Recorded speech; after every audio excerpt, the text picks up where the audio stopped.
Welcome to Guitarnivore. My name is Scott, and today we're going to be exploring Boss Tone Studio for the Katana Mark II, and we're going to be trying to achieve a hard rock or metal distortion tone that doesn't sound too compressed or processed.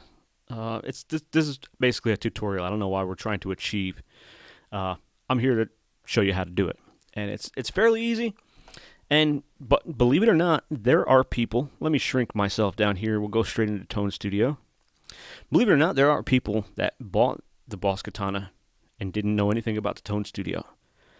They've heard recommendations and they bought it, and they either have found that they can get an acceptable tone from the panel, working with the panel, or they just don't want to use Tone Studio. And there's some people that get it, they don't want to use Tone Studio, and this amp is too much for them. And I would like to discourage anybody who just wants to plug and play and fiddle with knobs here and there to not get this amp. If you just get yourself some kind of tube amp or something that can be easily used from the panel, because if you're not using Tone Studio, you're missing out on a lot. You're missing out on a lot of features that you can't get from the panel. And even if you do use the panel, let me show you this is the owner's manual part that shows each and every effect that it's assigned to the knob when the unit ships. And then you have to push buttons and change banks and to find all these different features within it. But you still don't have the full... It's a lot easier, I'm going to say, it's a lot easier using Tone Studio and making the adjustments than it is trying to read this manual and figuring it out on your own by just turning knobs and pushing buttons and hoping you got the right color, hoping you got the right overdrive. Because there's so many different overdrive, blues overdrive, clean boost, overdrive, mid boost, distortion, treble boost. I mean, there's a lot of different boosts in this thing, and some of them sound very similar. So if you can get a tone for yourself like that, that's fine, but I still think you're missing out by not using Tone Studio. Let's go back over to Tone Studio. We're going to be looking at the panel here. This is your basic panel right across the top here. This shows your different effects right here, and you got your chain. This is basically your guitar into your booster, into a mod, amplifier, and an effects loop. Chain 1 or Chain 2 is the ones I prefer. I think they sound a little bit better, and that's how I run my tube amp too. I run the guitar through a tuner, and then it splits. It goes to the effects loop, and then it goes into the drives, which goes straight into the top of the amp. So that's the one I prefer. If you find one that you prefer, hey, more power to you. Use whatever works for you. Don't let people tell you that your tone doesn't sound good enough, especially if you're just playing in your bedroom. I mean, if your tone, it works for you, it works for you. Now, outside setting might be different. You might have to dial some different settings in for different venues to make it sound better. Or with a full band. That's a whole different thing.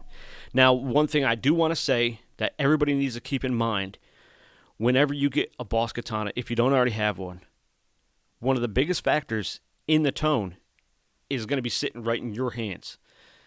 The guitar. The guitar is going to... I have, as you can see, several guitars behind me.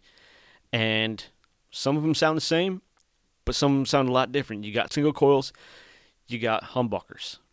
That's going to be a vast difference in sound right there. And some pickups are hotter than others, and that's going to make a difference too. So we talked about the chain. Let's make some adjustments across the top of the panel to try to... I've got it on crunch right now. It sounds a little thin, so let's pump up the volume. About 52. That's a decent sounding crunch. We're gonna EQ the hell out of that a little bit. Some people, you want to hit the lead.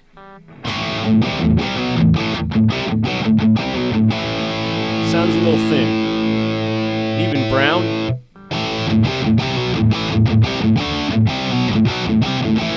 Doesn't sound terrible, but the variations.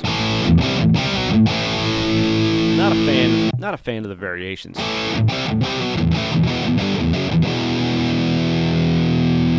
We're gonna let's go to clean. Let me just show you something real quick. We're gonna go to lean, and we're gonna try to grab a clean, and we're gonna grab a booster. Like, let's say there's a tube screamer right there. You know what tube screamer sounds like through a clean amp? Let's adjust our bass here. We're gonna go down to about some presettings I have from Otherware.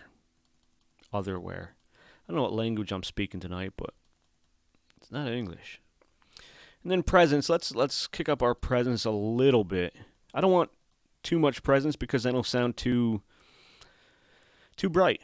And we're gonna leave this stuff alone right here. And back down to our boost, like we were saying. Let's turn that tube screamer on, see what it sounds like through a clean amp.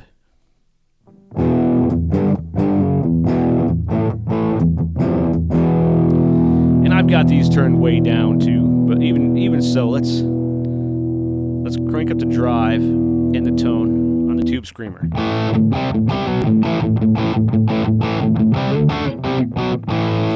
Now, tube screamers, just like any other overdrive, is made to sound a lot better through a dirty amp. So let's jump it up to crunch. Let's back this down just about to about 50. Oh, up to 50. Okay, let's bump this back down to about minus 32. And we're going to leave that at 27, I believe. Yeah, 27. At 49, we're going to leave that right at 49. We can bump it up to 50 if we wanted to. It doesn't make a difference. But now,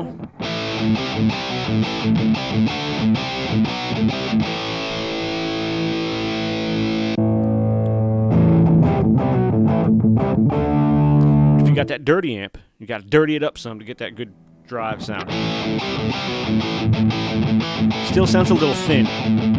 That's okay. Now, let me show you.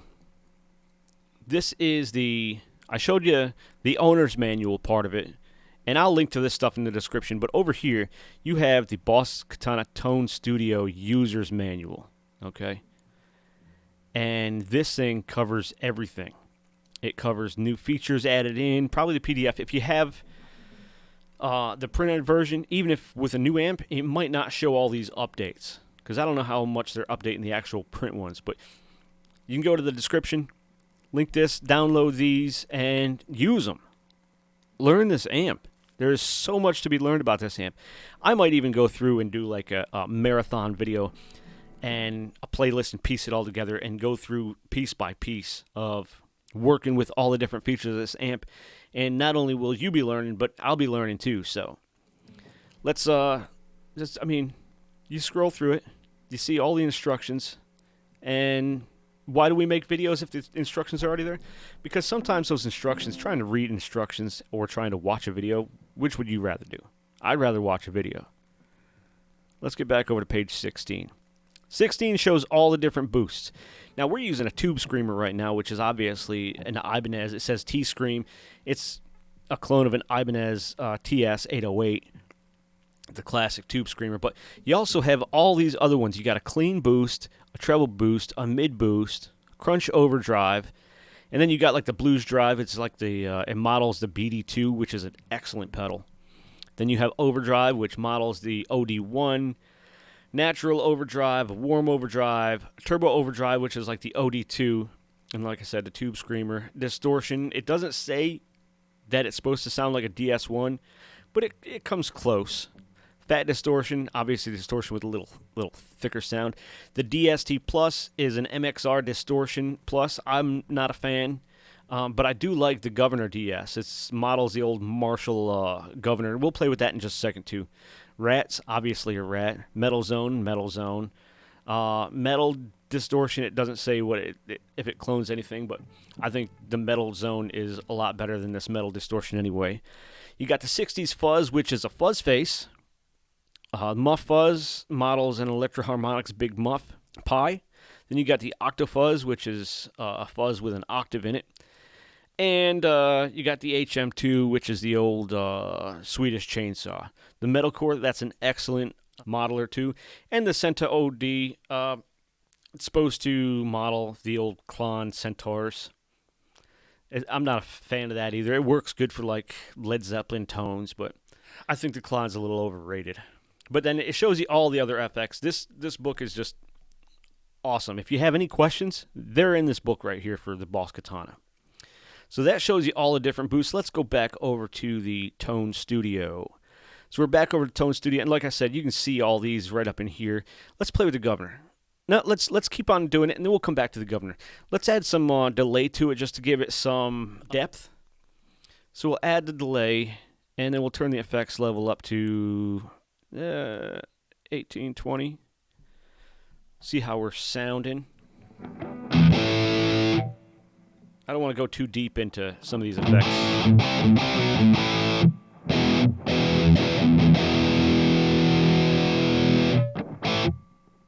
See, it just falls flat if you don't have the delay on. But if you turn the delay on, it gives it some depth to it. And then let's do some reverb. Let's use the spring reverb. That's already set. We'll just use those settings straight across the board. That'll be fine.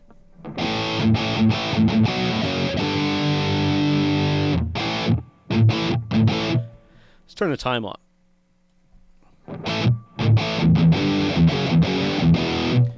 And I've got 0 effects level on like an idiot, and I'm wondering why I'm not hearing a difference.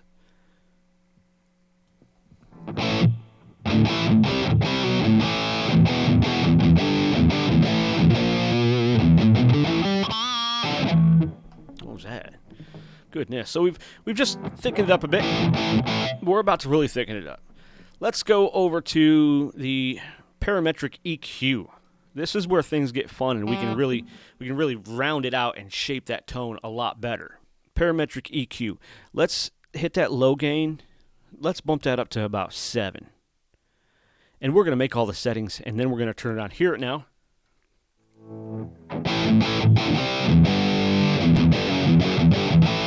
Still sounding a little weak, a little thin, but we're about to beef it up. Let's go -2 on that one. Low cut 40. And then mid, let's put it up to about, where are we at? 250? Let's go 250. Then we'll keep that there. Let's go up to 5 on this one.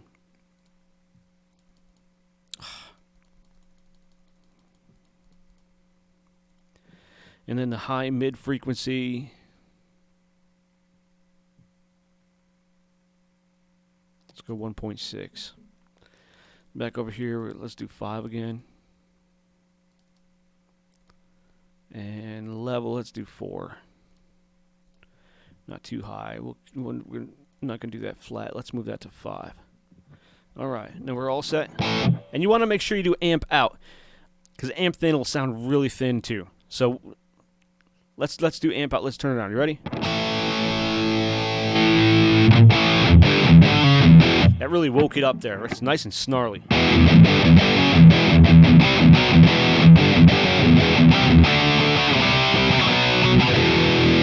Now let's try amp in. I'll show you what I mean. Listen. Amp in. It just sounds flat.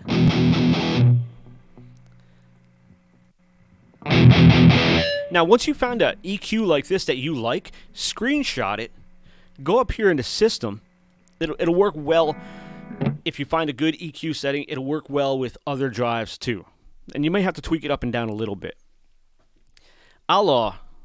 If I end up making that video that I was talking about later on, I'll go more in depth with the Parametric EQ. But if you go up to System, let's close that up. You go up to System here, and then you got line out settings, power amp in settings, and the global EQ. You can turn the tone, put all your settings in here, assign it to one of these different colors, and then change your input or output. Hit tone shape, hit close, and bam! Now we got it. It's twofold now. I don't know how this is gonna sound. Ooh, it sounded even better. It sounds a bit much, but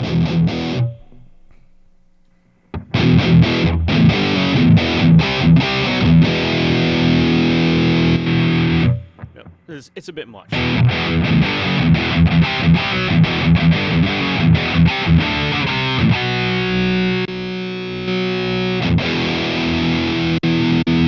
So basically it just boosted it. Doubled it, like the solo kind of. But you can set that up in your EQ, and then it never even mess with any of these down here.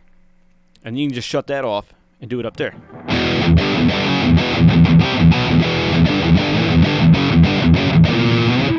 So we've EQ'd that out, and we've made it sound so much better. So now that we got all that figured out, let's go back to the boosters. Let's play around with a couple other boosters just to see how they sound. Let's go from the T-Scream. Let's go to overdrive, just overdrive.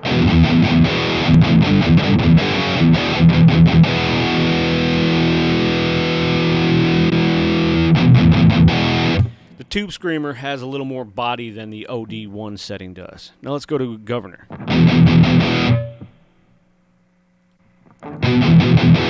Not too much difference, but I like them both.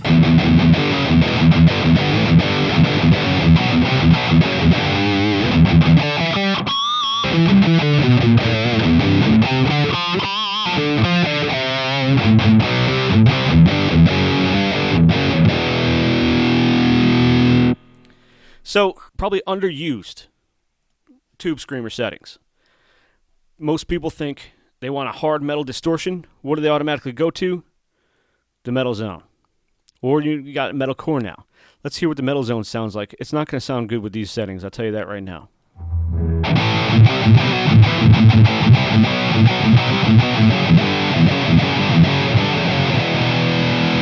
Maybe I'm a liar.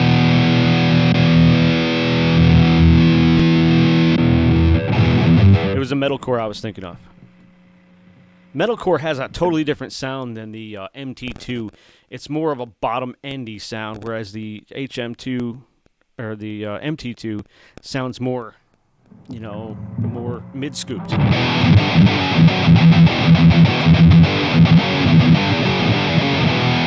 But the problem with the metal zone is it just sounds too compressed. So that's why I like the Governor or the Tube Screamer.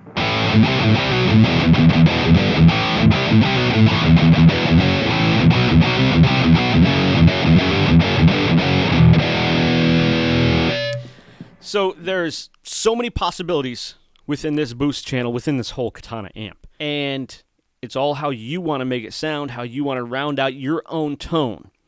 I see so many times people are like, I want to get this tone, I want to get that tone. You really need to find your own tone. That's the bottom line. You need to find a tone that's for you. If you were trying to play cover songs or whatever, and if you want to try to find a tone that works, that's fine. I mean, I've downloaded a ton of the patches, but I got to one point where I was like, I need to find my own tone and see what I really like. And I started exploring, and that's when I came across, I've always heard the Tube Screamer sounds good with a dirty sound, and I've done it with my Fender amp. And I just wanted to find something a little more snarly, something with a little more bottom end, and something not so compressed. And that's when I started playing with the Tube Screamer.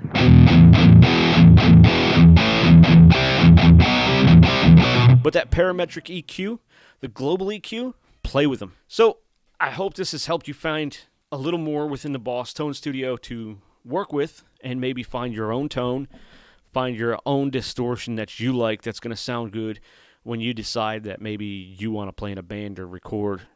It's all there, and it's all within the limits of your own creativity and imagination. So have fun with it. Go in that Boss Tone Studio, work with it, find a sound you like, and then save it. And then once you save it, go up here, hit write. So make sure when you save it and you write it, make sure you pick a channel to save it to.